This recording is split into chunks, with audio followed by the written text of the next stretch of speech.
So sometimes the Office of Legislative Counsel, OLC, needs to clean up the codes. I was looking at some of the recently enacted legislation during the first part of the 2023 California legislative session, and some bills have some cleanup due to outdated language, believe it or not, even misspelled words that are contained in existing California codes. So I came across an example from a bill that was enacted in July 2023. And the bill, amongst substantive changes, made a number of technical, non-substantive changes to existing state law.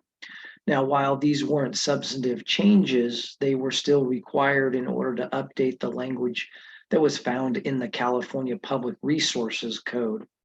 And the changes were in Section 5 of this particular bill, and the changes were to Section 6896 of the Public Resources Code.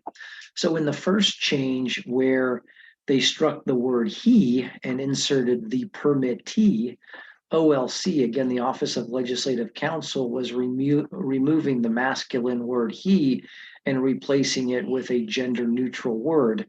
This also, in my mind, makes a clear reference back to the original permittee to which this particular code section is applicable.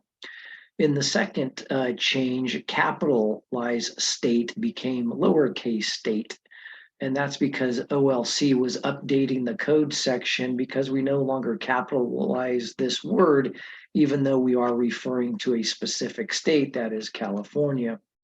The third change was they spelled in the statute percent as PER hyphen CENT. And they updated the code section because the word percent is no longer considered to require a hyphen.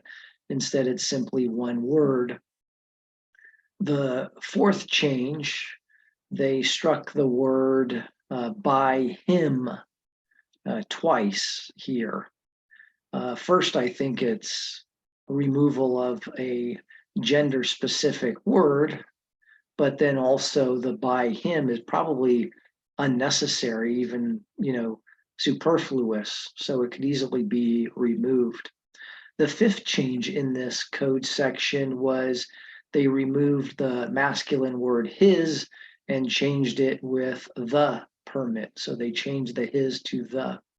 And the sixth and final change, interestingly enough, disposition was misspelled. They had it as disposition. And here, obviously, Office of Legislative Counsel attorneys corrected the misspelled word that had been in existing law. So those were the technical, non-substantive changes in this particular bill that the Office of Legislative Counsel has to make in a number of bills throughout the legislative session.